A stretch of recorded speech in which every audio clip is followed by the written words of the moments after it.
When she was first born, her foot was bent up, so I suspected something was wrong then. But when she was little and I was changing her nappy on the change table, one leg just kept on flopping and the other leg was pretty tight, and I could push against my hand quite easily.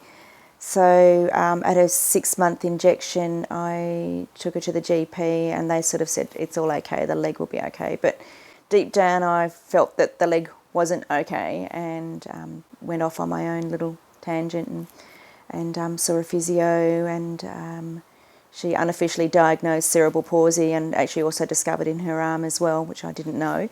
I think by the time we got a diagnosis, it was 2 GPs and 3 paediatricians before somebody actually believed me that there was something there. Then by 10 months of age, we managed to get down to cerebral palsy, who then referred us on to Princess Margaret Hospital for referral into the baby Botox hemiplegia trial, which she did that until she was halfway through kindergarten. So every 6 months she had a Botox injection in her right leg.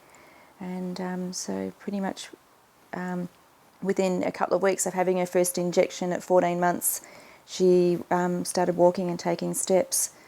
I suppose some of the medical profession made me feel like I was a bit of a hypochondriac mother or something, but I knew that there was something there, and I had that attitude. I found it, let's fix it, let's see what we can do. We then got her involved into a lot of sport, obviously starting off with the baby swim and hydrotherapy, just getting the whole body moving. She did things like gymboree and trampolining, roller skating, so just keeping her really active. And then at 4 years of age she started horse riding, and which she's still doing now at nearly 13. And she also does vaulting, which is gymnastics on horseback, and athletics and ballroom dancing, sings in a choir. Yeah, and athletics, I took her for a tryout day and she just loved it, and she's been doing athletics now since October. She's quite confident in it, 100 metres, 200 metres and long jump. Made a lot of friends as well too, friends that she can even FaceTime to, after sporting hours. But yeah, I've made a lot of friends, and people that know, what you're going through, what you've been through, and and we can all give each other a little bit of advice here and there.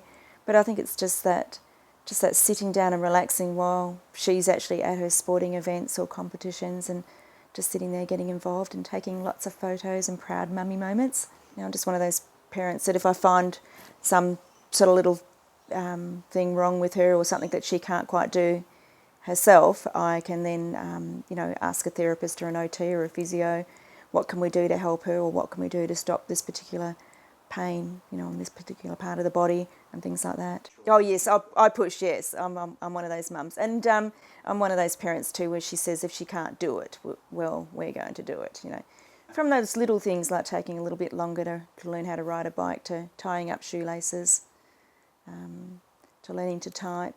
We've been known to call it the invisible disability, and we've had issues with teachers and stuff like that in the past where, people sort of say, there's nothing, you can't see it, so why bother? And I've had friends and families even say, why bother saying anything to anyone? Why bother doing all this extra stuff? Why do it all?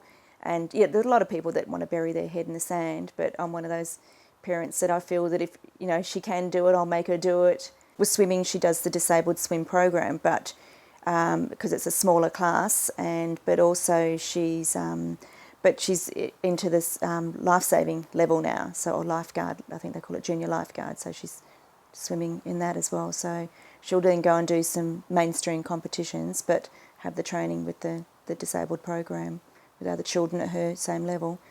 And then athletics, she trains with a para-athlete coach, but then competes against able-bodied people, but just has that specific training with him because he's got a child that's similar as well, and has been training for quite a few years. Also learning about all the different disabilities, and I had a total career change from an office job to now I work as a special needs EA because I don't know, I feel like I can bring all that knowledge that I know into helping these other children, and I can push these other children like I've done with my own daughter, because I know it can be done, and it's just a bit of persistence and pushing them, and yeah, so. believe in yourself, and even if the medical profession say there's nothing wrong, and you know there is, just go with your gut feeling and get a diagnosis. And pretty much for a child like my child, which was my physical disability, was to actually get her involved in lots of sports and keep her active, and yeah, just do that. Yeah.